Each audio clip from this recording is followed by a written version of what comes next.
자, 안녕하십니까. 저는 시를 쓰는 이재무라고 합니다. 박수 한번 쳐주세요. 저번에 그 사주 강의를 했었는데, 사주 강의를 마치고 났을 때, 수강을 했던 분들께서, 사주가 좀 아쉽다, 좀 짧다. 그래서 좀 더 연장해서 수업을 하면 어떻겠느냐, 이런 제의가 있어가지고, 사실 제가 2번 사양을 했습니다만은, 세 번째는 진짜 그럼 거절할 것 같아서 사양을 하지 않았습니다.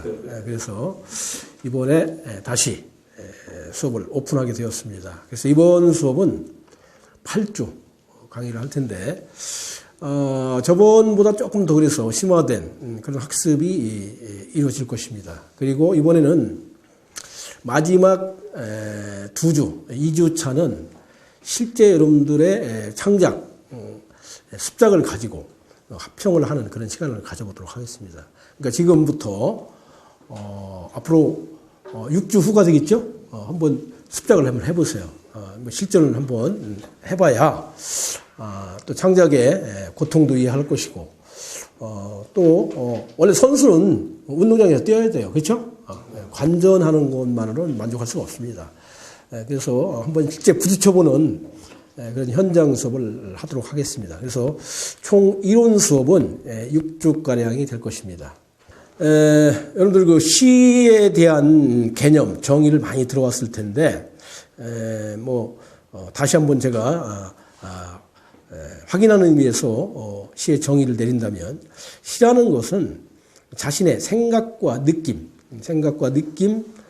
정서 등을 직접적으로 설명하는 장르가 아니라, 직접적으로 설명하는 것이 아니라, 시의 구성 요소, 이를테면은 시의 구성 요소가 뭡니까? 시의 구성 요소가 앞으로 우리가 배워야 할 내용들인데, 이미지, 또는 어조, 또는 상징, 또는 신화, 또 반어, 역설, 또 패러디, 인용, 자, 시점, 권위. 자, 이와 같은 것들이 바로 뭐냐면 시의 구성 요소입니다. 시의 구성 요소. 구성 요소인데, 이러한 구성 요소를 동원해서, 이런 구성 요소, 여기와 같은 구성 요소를 동원해서, 자신의 생각과 느낌을 간접적으로, 다시 말하면 암시적으로, 우회적으로, 전달하는 방식. 이것이 바로 시라고 말할 수가 있습니다. 그러니까 시에 대한 정의부터 정확하게 알 필요가 있습니다. 아시겠죠? 그러니까 여러분들이 앞으로 시를 쓸 때 설명에 의존해서는 절대 안 됩니다. 설명에 의존하는 순간 시란 장르의 범위에서 벗어난다. 그렇게 생각하시면 될 것 같아요. 그래서 이게 이제 기본입니다. 가장 기본인데, 자, 예를 한번 들어볼게요. 예를 들으면 여러분들 일단 받은 프린트에서 1페이지 김광균 시인의 추일서정부터 한번 우리가 다뤄보겠습니다. 이게 1960년대를 배경으로 한 시인데요. 60년대 그 서구의 동유럽에서는 1968년 소련의 침공이 있었습니다. 공산주의가 이루어진 것이죠. 소련의 침공에 의해서 동유럽이 공산화지죠. 가장 대표적인 나라가 폴란드, 헝가리, 또 어떤 나라입니까?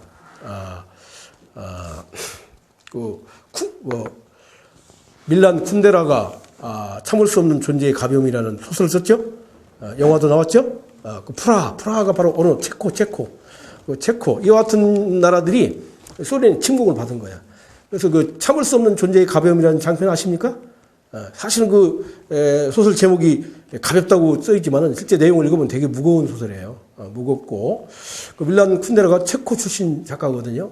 1968년 소련 침공, 공산주의에 대한 그 성찰과 비판을 담은 소설이 바로 밀란 쿤데라의 소설인데, 이 시도 마찬가지예요. 이 시도 폴란드 망명 정부의 지표라고 했잖아요. 그렇죠? 이게 바로 뭡니까? 1960년대 소련 침공을 배경으로 한 그런 시입니다.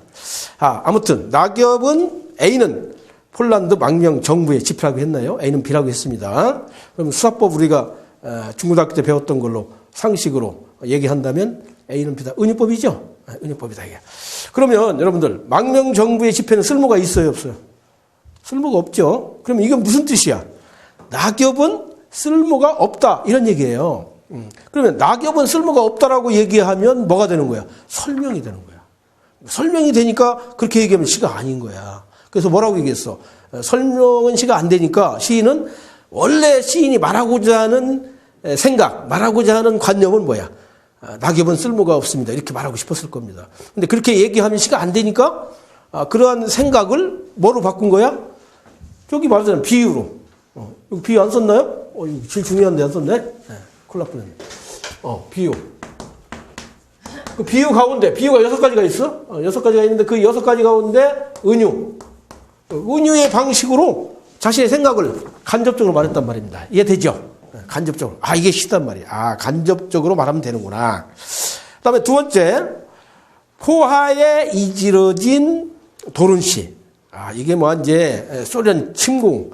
그 당시 폴란드 침공할 때는 얼마나 소련 군대가 동원됐는지 모르겠지만 참을 수 없는 존재의 가벼움 그 소설을 보면 체코에 침공할 때 소련 군대가 20만 명이 쳐들어왔어요. 그 다음에 탱크는 1000대가 쳐들어왔다고. 그래서 잠깐 프라하의 봄이 열리죠. 둡체크라는 서기장이 말을 안 들으니까 소련으로 끌려갑니다. 끌려가서 이게 일주일 동안 당하고 그 내려와서는 꼭두각시 같아요. 그래서 이제 그 소설이 바로 참을 수 없는 존재의 가벼움이에요.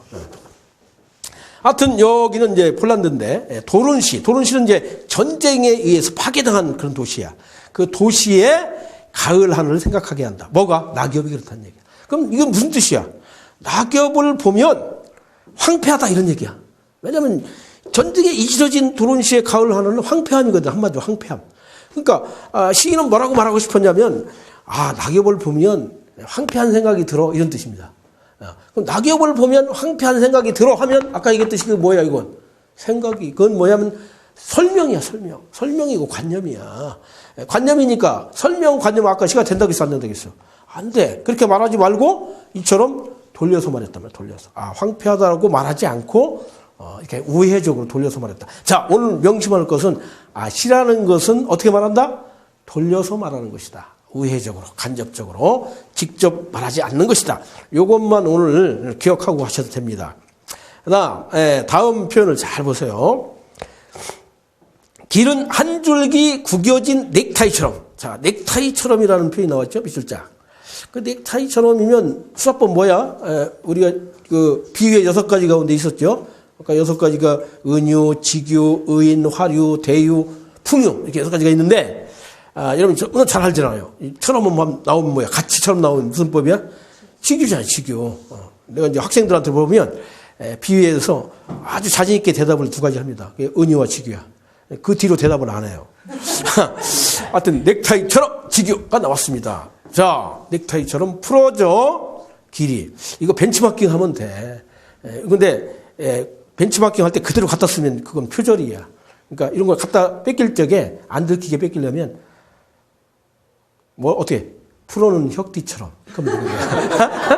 그러면 이제 산길 표현할 때 산길이 꼬불꼬불 올라가잖아. 혁띠를 풀어놓으면 꿈틀꿈틀 하거든요. 그러면 괜찮아요. 알겠습니까? 그럼 뺏긴 게 아닌 거야. 엘리어트가 그랬죠. 훌륭한 시인은 남의 시를 뺏기되 들키지 않는다. 이러면 들키지 않는 시인이 돼야 돼요. 우리나라 7 시인들 있죠. 7 시인들은 다 잘 뺏깁니다. 잘 안 들켜. 근데 이게 서툰 시인이 들키죠. 들키면 서툰 시인이 되는 거야. 아마추어와 프로의 차이입니다. 오케이? 여러분들 들키지 않으려고 오늘 이 자리에 온 거예요. 어떻게 보면. 자, 길은 한 줄기 구겨진 넥타이 직유가 나왔어요. 풀어줘. 감각으로 치면 뭐에게? 감각으로 치면 보여 안 보여? 보인다. 시각이지 시각. 시각적 이미지가 들어있네. 여기서 또 여러분들이 알아볼게요. 적으세요. 이미지 플러스 비유는 바로 묘사다. 뭐라고? 이미지 더하기 비유. 비유가 이루어진 문장. 그러니까 이미지 더하기 비유의 문장은 뭐라고 했죠 지금? 묘사란 말이에요. 묘사. 그걸 다른 말로 바꾸면 형상화야. 형상화. 또 이걸 석영이라고 말할 수도 있어. 우리가 평론집 읽다 보면 미적 형상화 이런 말 많이 들어봤죠? 미적 형상화. 그 뜻을 알아야 돼. 미적 형상화라는 뜻은 아름답게 모습을 만들었다는 뜻이야. 그게 바로 묘사야. 그러니까 이게 바로 그거야. 길은 한 줄기 구겨진 넥타이처럼 풀어졌으니까 길이 꾸불꾸불한 거 보이는 겁니다. 꾸불꾸불한 모습이 보이니까 이 그림이 나타나면 그게 뭐다? 묘사다 이게. 자, 왜 묘사냐? 아까 얘기했죠. 이미지 플러스 뭐라고 했지? 비유. 이미지가 지금 뭐야? 시각이죠. 비유는 뭐야? 직유. 결합됐으니까 이런 문장이 뭐라고? 묘사야. 묘사는 다른 말로 바꾸면 형상화야. 그러니까 이런 기절을 우리가 뭐라고 하냐면 문학용어로 미적 형상화가 이루어진 문장이다 이런 얘기야. 그러니까 용어를 알아야 우리가 비평문도 읽을 적에 이해가 빠른 겁니다. 이해되죠? 네. 자, 풀어줘서 일광의 폭포 속으로 사라지고. 일광은 사실 뭐 이게 한자어인데 일본식 한자어죠. 좋은 버릇은 아닙니다. 우리말로 쉽게 풀어보면 햇빛이 햇빛. 햇빛의 폭포 속으로 사라지고. 햇빛의 폭포라는 말은 은유법입니다. 여러분들 이걸 알아야 돼요. 의자가 들어가는 비유법은 다 은유법이야. 의자가 들어가면. 그러면 이거 의가 들어갔단 말이야. 의가 들어가면 무조건 수학법 뭐라고 했죠? 은유법이야. 그러니까 이건 뭐야? 일광은 A는 폭포다. 일광은 폭포다 이런 뜻이야. 은유법입니다. 오케이? 그런데요, 이거 알아둘 필요가 있어요. 의가 들어가는 은유법은 사실은 안 좋은 거야. 은유법 중에서 핫질입니다. 잘 안 쓰는 게 좋아. 이것도 사실은 별로 좋은 건 아니에요. 그러면 의가 들어가는 은유법 중에 좋은 은유법이 뭐냐면 역설적일 때. 역설적일 때. 이를테면 사랑의 증오 이런 거. 사랑과 증오는 반대잖아요. 이런 것. 앞뒤가 서로 정반대일 때. 모순일 때. 이럴 때의 은유법은 역설의 내용을 가지고 있는, 역설의 뜻을 가지고 있는 은유법은 아주 고단수로 좋은 겁니다. 그런 건 즐겨 쓰되, 가급적이면, 여기 근데 일광의 폭포는, 폭포가 일광에 수렴되는 거예요. 수렴되기 때문에 좋은 은유법은 아닙니다. 할 수 없이 그냥 우리가 인정을 할 수밖에 없는 거죠. 햇빛의 폭포 속으로 사라지고, 그러니까 이거 무슨 뜻이냐면 햇빛이 폭포처럼 쏟아지는 거야. 무지무지 세게. 그러니까 가을날 햇빛은 무지 따가워요. 따가워서 가을날 함부로 우습게 알고 나갔다 얼굴 다 탑니다. 아주 가을빛이 무섭거든요. 그래서 내 식으로 표현을 한다면 내가 이제 햇빛이 따갑다라는 걸 표현한다면 이런 식으로 표현하면 더 좋을 것 같아요. 뭐냐면 숫도를 다녀온, 한번 적어봐. 숫도를 다녀온 외나처럼 또는 조선나처럼. 뭐를 다녀왔다고? 숫돌. 숫돌을 다녀왔으니까 낫이, 숫돌을 다녀왔다는 얘기는 낫이 벼려졌어 안 벼려졌어? 벼려졌어. 날카롭다는 뜻이야. 그러니까 숫돌을 다녀온 외나처럼 날카로운 따가운 햇빛. 이렇게 표현을 하면 햇빛이 무지무지 따가운 거야. 그러니까 머리에 햇빛 때문에 베어질 것 같은 그런 느낌. 과장을 하면. 시인들이 좀 과장이 심해요. 알겠습니까? 네. 원래 시인들이 거짓말을 아주 잘합니다. 그래서 이제 시인을 갖다가 면책 특권이 있는 거짓말장이다 이런 말을 합니다. 시인의 거짓말은 책임이 없어요. 정치가나 종교인들은 거짓말을 하면 윤리적 책임도 져야 되고 법적인 책임까지도 져야 되지만 시인들은 거짓말을 잘하면 잘할수록 오히려 돈도 많이 벌고 또 인기도 좋습니다. 왜냐면 독자의 정서를 죽었게 하니까 그 거짓말이. 자, 그래서 햇빛의 폭포 속으로 사라졌다. 자, 사라졌어요. 자, 사라지고 밑줄 자. 사라진 것의 주체가 누구냐? 누가 사라졌어요? 누가? 사라진 것의 주인공이 누구야? 주어. 길이야, 길이. 그러면 길이 사라졌으니까 길은 무생물이잖아요. 그치? 무생물이 살아있는 것처럼 사라졌네? 뭐야? 화리법이죠, 화리법. 이걸 화리법이라고 그래. 그러니까 의인법하고 혼동하면 안 돼. 의인법은 사람인 경우에만 해당되는 거고, 사라지는 것은, 움직이는 것은 사람만 움직이는 게 아니야. 동물도 움직이니까. 그렇죠? 이런 경우는 화리법이에요. 조금 구분을 해야 됩니다. 그러면 수학법이 굉장히 많이 나왔어요. 두 행에서 넥타이처럼이라는 직유법과 일광의 폭포라는 은유법과 그 다음에 사라지고의 주어가 길이기 때문에 화리법. 수학법이 몇 개 나왔어? 3개가 나왔고 거기다가 감각은 무슨 감각이야? 시각. 그러니까 이러한 문장을 아까 내가 뭐라고 했어? 묘사라고 했지. 뭐라고 했다고? 묘사. 다른 말로 바꾸면 미적 형상화. 그 다음에 조그만 담배 연기를 내뿜으며 담배 연기를 내뿜었다. 의인화야, 의인화. 새로 2시에 급행열차가 길을 달린다. 여기서는 의인법이 나왔고 또 시각이야. 자, 그러면 여기 한번 가를 쳐보세요. 길은부터 달린다까지. 달린다까지 쳐보면 여기가 시적인 아주 아우라, 시적인 분위기가 아주 잘 나타난 아주 묘사가 뛰어난 부분입니다. 아까 내가 얘기했잖아. 묘사는 뭐라 했지? 이미지 플러스 뭐라 했어? 비유. 근데 여긴 다 비유가 엄청 많잖아. 지교, 은유, 또 뭐라 했어? 화류, 그 다음에 의인. 4가지가 들어갔어. 4가지에다가 감각은 뭐야? 시각. 그러니까 이것이 바로 묘사야. 미적 형상하고. 그리고 이 대목을 읽었을 때는 그림으로 나타나. 그림으로. 이게 전경화라고 하는 거예요. 뭐라고 한다고? 전경화. 눈앞에 그림, 서경으로 나타나는 거예요. 자. 근데 이 대목 여러분 읽었을 때 기쁨이, 느낌이, 심리적으로 느낌이 어때요? 막 밝고 경쾌하고 즐겁습니까? 뭔가 말할 수 없지만 쓸쓸하고 적막하고 외롭습니까? 전자야, 후자야? 후자지요.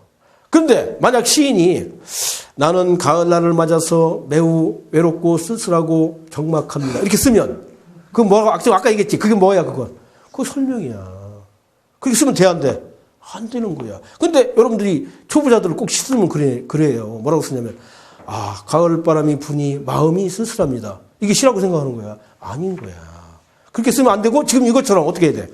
길은 한 줄기 구겨진 넥타이처럼 부러져 일광의 폭포 속으로 사라지고 조그만 담배 연기를 내뿜으며 새로 2시에 급행기사가 길을 달린다. 전혀 시인이 자기의 감정과 느낌을 직접 얘기 안 했어. 감췄어. 감추고 그러나 독자는 알아. 이 대목을 읽었을 때 김광균 시인이 가을을 맞이해서 대단히 지금 외로움과 쓸쓸함에 젖어 있구나 라는 것을 독자가 판단을 한단 말이에요. 이해되죠? 그게 바로 시입니다. 그러니까 여러분들이 앞으로 이게 뭐냐면 시뿐이 아니에요. 수필도 그렇고 다 그래요. 문학이라는 이름으로 쓰여지는 글은 자신의 느낌과 감정을 직접 말해서는 안 된다. 이와 같이 시의 구성 요소. 지금 오늘 배우는 시의 구성 요소는 앞에 칠판에 쓰여 있는 여러 가지 가운데 특히 비유와 이미지를 통해서 주로 자신의 감정을 간접적으로 우회적으로 표현하고 있는 대목입니다. 이해됩니까? 네. 근데 이제 다른 반어와 역설을 통해서도 얼마든지 자신의 감정을 말할 수가 있는 거예요. 자, 예를 들어서 우리 고등학생은 아직 사랑 안 해봤지? 네. 앞으로 많이 할 거야. 근데 사랑에 대해서 너무 환상을 갖지 마라. 이 아저씨가 미리 환상을 깨서 미안한데 이 아저씨는 사랑을 한두 번 해본 게 아니야. 3번인가 했어. 그런데 해보니까 사랑은 말이야 늘 즐겁고 아름답고 황홀하지만 않아. 그만큼 또 고통이 따릅니다. 그렇죠? 공짜는 없어요. 그래서 우리가 사랑을 말할 때는 역설적 표현을 쓸 수밖에 없어요. 그래서 뭐라고 하냐면 사랑은 황홀한 재앙이다. 이렇게 얘기하거든요. 황홀한 재앙. 이런 것이 역설이거든요. 모순을 통해서 사랑을 말하는 거야. 이것도 어떻게 보면 직접 말한 게 아닙니다. 역설이기 때문에 말하면 역설을 통해서 사랑의 이면적 진실, 본질적 뭐냐면 의미를 말하자면 드러냈다고 할 수가 있는데 하여튼 여러 가지 여기 나와 있는 여러 가지 시의 구성류를 통해서 자신의 생각과 느낌을 이렇게 간접적으로 말하는 그런 훈련이 돼 있어야 돼요.